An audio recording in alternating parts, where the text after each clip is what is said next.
Okay. All right. So today we got Michelle. Michelle with Delta Swan. Michelle's a thought leader in the CX community, has been for a number of years. I really respect her opinion, and I wanted to make sure she got a chance to introduce herself. And then we want to talk about kind of her perspectives on customer, lost customers. How do you keep them, and the business impact that happens from that. So, Michelle, could you just take a little bit of time to kind of talk about your history and your path on the CX journey? Of course. Thank you, Greg, and thank you for having me here today. My CX journey started in the early 90s when I worked for Philips. I was an employee, but my job was to understand why people were returning kettles. And with the support of many people, I built what we would now call a Voice of the Customer program. And I think it's quite interesting that we were just talking as we were warming up about, does customer experience deliver business value? Yeah. 1.8 million. I hope that's enough. Yeah. So we understand why customers are returning products, we fix what's causing the returns, and then when they buy them, they keep them. I think that's a great example of retention, albeit quite specific, but for me, it really illustrates what's going on in customer experience. From there, I moved into various different business-based roles, quality management, business process improvement, project management. I've led teams, I've resolved problems, I've done quite a lot of different things, but home was always customer experience. And I think my my absence from the direct sphere of customer experience into kind of doing it either tangentially or by supporting others who work with customers mean that I've brought a different viewpoint. It's very business based, but it's also very collaborative based viewpoint into the customer experience community. Yeah. Well, there's a lot of CX professionals who don't have the process or project management capabilities that you talked about. And I think I want to probe on those a little bit more. It feels like I did a number of interviews of those who won the CXPA's Impact Awards last year. And what I found is the key, the common denominator of all the winners was not their CX background, but that they had a Six Sigma analytic background that allowed them to see the problem, okay, monetize, the problem, analyze the problem, use, Six Sigma techniques to kind of break down, what was causing the problems and then solve it. And like, did you find those were the tools you were using along the way? It's really interesting. So the work I did at Philips was supported by a statistician from the University of Brighton, Yeah, and he said, "I want to try this thing called Six Sigma. I don't know if you've heard of it. This is before the internet. This was him yeah, reading about Six Sigma, not at GE, but actually at, I'm going to get the wrong company, but actually at the company where it was first developed." yeah, Um, I then also became a green belt at Rolls-Royce. And I sure. think that analytics side absolutely is key. But I think you touched on project management. And for me, project management, as in having a plan of action and Yeah. understanding how that will operate within a business, bringing in change management, engaging people, seeing where the pitfalls are and fixing them before they happen. I think all of those skills are so necessary. So it doesn't surprise me at all that you found that common denominator. And to be honest with you, I find it very heartening because for me, customer experience is a business discipline that supports the rest of the business to make more money. Yeah. And I found that you can tell the response by the stakeholders if you approach it with a business, project and action oriented, which is we solved the problem, we did a root cause analysis, and then here's what we should do about it, and here's the path forward. They see, they don't just see insights, they see action, they see potential results, and they can jump into that type of momentum motion. Okay, quickly and easily. And it's like, hey, we can really get something done here. They don't call it customer experience or CX, they call it business improvement. And the answer is tomato, tomato, like, who cares? All we really want to do is create a better experience for the customer and deliver better results for the company. Now, it's hard to argue with that, but that's still the situation we're in. Yeah. Well, we know some people do. And I would say better experience for the customer has to be balanced with better outcomes for the business and for employees. Yeah. Matt Wilkinson has got a great example of a bank that had the highest NPS score ever in the world ever, and it went bust because it wasn't making money. Yeah. You've actually got to do all three. Yeah. Yeah. Well, we've had plenty of research about how, what if you deliver a great experience for the customer, it's going to return something as long as you're kind of mindful about it. But where have you kind of, in your experience, where have kind of, do you have any kind of examples, anything you talk about? Hey, look, when we looked at lost customers, you mentioned the Phillips. Are there other examples where you looked and said, look, we got unsatisfied or customer attrition, low satisfaction scores, possibly high number of detractors, and you kind of turn that around into insights, into action. Are there kind of other examples that you've kind of run into over the course of time? They're not ones I can share, but I can illustrate if Sure. that makes sense. So I think one of the things that's really important. So I worked at Rolls-Royce. They sell $8 million jet engines. It's Yeah. not your Yeah. kind of big box retail store, 30,000 customers a day sort of thing. Um, more stakeholders than you can shake a stick at within the airline, within the airframer. And for me, and what I think influences my approach a lot is what people are now calling brilliant basics. It's that idea that you have to deliver the needs of the customer in the moment. And if you get those things right, then you can build relationships, then you can do all the sexy stuff.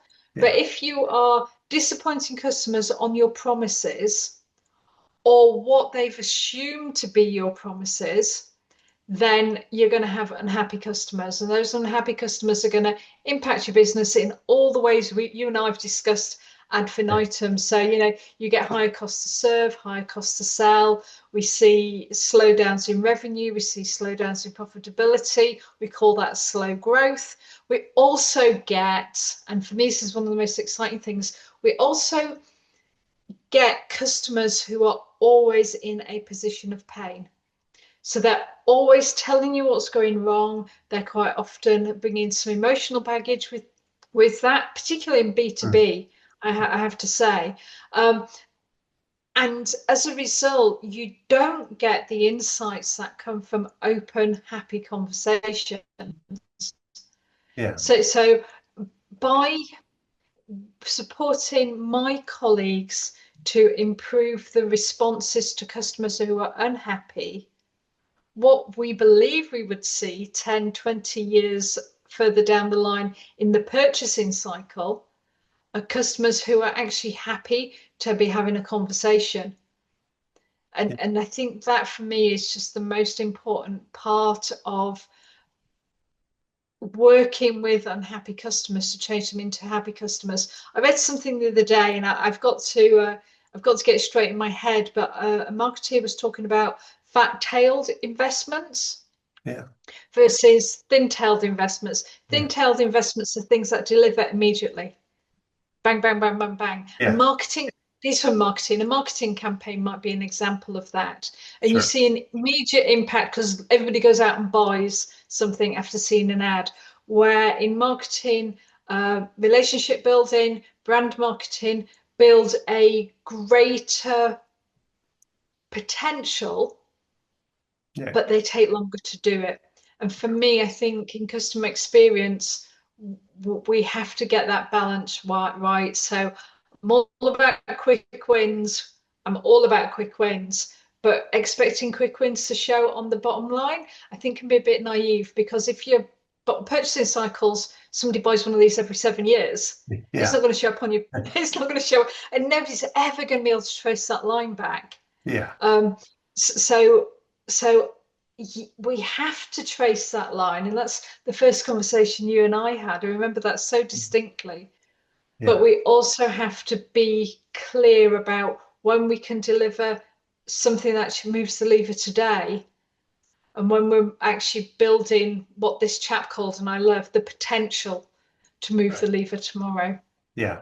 Well, there's a lot of research around account-based marketing and, especially on big ticket items that, you don't know, like it might take it might be an 18-month sales cycle. So, like you got to be able to wait that out, but you have to have enough signals and a mental model, and an analytic model to go with the mental model of how you build those relationships. So you can kind of see things, you're doing all the right things. You're just waiting for the time where the big order comes in and if you're resonating with them. Let me just ask, like in kind of your experience, are there kind of pitfalls and and roadblocks for companies who can't see their way to that? It's like, I mean, do they give up too early? Are they just unfocused on things? Are they thinking with old mental models, like from the 80s and 90s, and it's totally different now. Like people are buying in very different ways. The signals come in very different ways, especially since COVID as well. Do you know what? I think it's all of the above, but when I think when if I kind of boil your question down to do people have enough patience with CX, I think expectations are sometimes set incorrectly, and and we chase the fat tail because we talk about relationship, but we ignore Yeah, the thin tail. Where we have to be about revenue and profitability, but we forget influence within an organization. And for me, it's really key that customer experience helps the people who deliver customer value. Customer experience does not deliver customer value. It helps other people enhance their customer value. It helps the product team design better products. It helps operations deliver in a better way. It helps support, give more support. It even can and should help sales and marketing do sure. a better job because we hear the customer, we see the customer, we get insights about specific touch points, but also about the breakdowns between touch points. So I think when we talk about having patience, yes, we do, but we also have to just bite the bullet a little bit in customer experience and say, I might not get a result today, but I can help marketing get a result. And if I Right. build the relationship with marketing so that their campaign lands better, so their website's improved, so that a brand promise isn't broken, Yeah. those things show up much more quickly. So I think a customer experience professional needs all the stuff we've already discussed, the analytics, but they also have to be building internal relationships. Yeah. And when we say things like outside in, I think we sometimes forget that we have to work it inside out just as much. Yeah. Yeah, the other thing that you kind of highlighted is the fact that good customer experience practices, okay, where you're removing customer roadblocks and smoothing the process and making it easier to do business both internally and externally, okay, you're doing all those things is just helping build a better business. It's like, I mean, let's stop putting a microscope on it. If somebody in process improvement said, "Hey, look, I'm going to fix these processes," okay, the first thing, everyone knows that's just building a more effective business. This is a good thing to do. There's not Yeah. really a lot of argument about that piece, and it's the same thing for customer experience.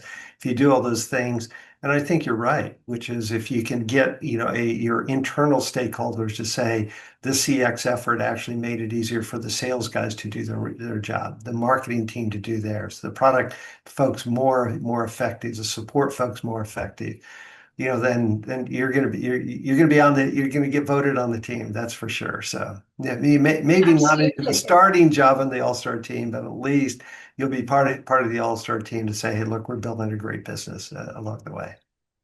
I agree. So you know what I want to see when I work with clients, what I want to see on their roadmap is I'm going to say something that everybody's going to disagree with. I don't want to see journey mapping. Yeah, I even hesitantly don't want to see voice of the customer. What I want to see is identify quick wins. What I Yeah. want to see is help our colleagues understand the customer's perspective. Yeah. You've got voice of the customer and journey mapping there, but we're talking about value to the business. I want to see how do we manage customer experience in such a way that it's transparent and accessible to everybody. So boring word, governance. But in actual fact, if customer experience has a line on the strategy and projects against that line, and metrics and communications, and is engaging people, customer experience suddenly becomes, exactly as you said, part of the all-star team. Whereas I think Right. we sometimes focus so much on our deliverables of this tool, that tool, and this methodology, that we always seen as an outlier. Yeah. Yeah, and there's very few people in the C-suites who actually got trained in customer experience. I would posit virtually none of them actually ever got a degree in customer experience. They got degrees in Oh, engineering or finance or marketing or strategy or something like that. And so, like the whole emphasis on those methodologies and approaches is necessary to show that there's discipline there, and it's not some kind of magic, some spiritual magic going on. But at the same time, absolutely. stop, relying on it too much and just start impacting the business. Yeah, impact the business, but we have to put our modesty aside as well. We have to impact the business and shout about it Yeah, yeah, without taking the credit, which is so hard. We have to say, I helped the product team by providing insights, yeah, and the product team use those insights to do X, Y, Z. I helped marketing and a key account management come together because key account management were telling me about broken brand promises, and I facilitated a conversation between them so they could fix it. I think it's about telling our story without trying to grab the credit. yeah, And here's another controversial thing. It's why I don't use customer centricity as a term, because you just said it, people come up through their own disciplines, which are all adding value. The customer has to be balanced with the business and employee. And when we talk about the customer as the primary, we're dismissing all of the things that the people bring to the business. yeah, So for me, I think we are a facilitator of value. yeah, We help make it happen. yeah. Um, yeah, Yeah, no, I think the more that can be shared, the more credit that can be shared. I always said, success has 1,000 fathers, and of course, failure is an orphan. So if the more people see it that they contributed to this, then the more they're going to pull you in because you're going to be part of their team, and there's less conflict. I think the organizational silos, okay, and roles kind of play a role in that as well, which is where does CX fall? Did you see any good models of kind of how CX works across the different organizational silos? so one job that I did in an organization, this is as an employee, not as a consultant, was I worked with the head of customer support. I created some reports which not only showed what customers were saying, but root cause analysis. And I know you and I use root cause analysis in a kind of process management sense, not in a VOC vendor sense. VOC vendors say root cause to mean the topic of dissatisfaction.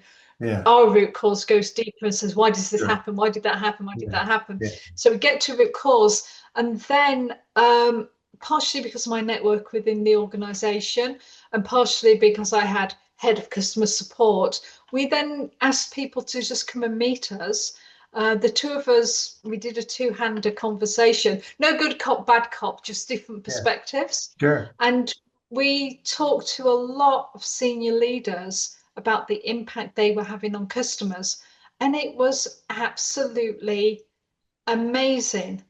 Nobody had talked to them like that before. Nobody had shown them the data. We made lots of agreements on how we would share these things in future.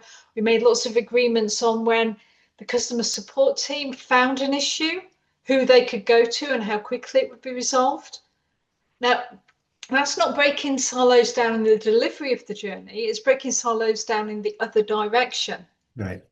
Right. Yeah. But again, we know at Philips, it was the same thing. It got to the point, which I loved, where people were coming up to me and saying, "I'm thinking of doing this. Do you think a customer would like it?" Yeah. That was breaking down silos and just opening people's minds to other perspectives. So I think there were dozens of these things. And I did just want to mention some work I'm doing with the CXPA, a big plug, I'm afraid. But one of the things we're doing is saying, how can we take these published case studies, how can we take published stats and make sure they're relevant to us? And that's one of the reasons I'm hesitant about sharing examples, the other being confidentiality. But I think if we as a profession get really good at finding examples that do what you said before, switch a light on in somebody's head, get them to say, I can see the action and the outcome of this action as a result of this. I think we get to a position of being a lot more impactful at creating effective businesses. You're going to hear your term effective businesses a lot from me in the future, actually. I really like that. Yeah.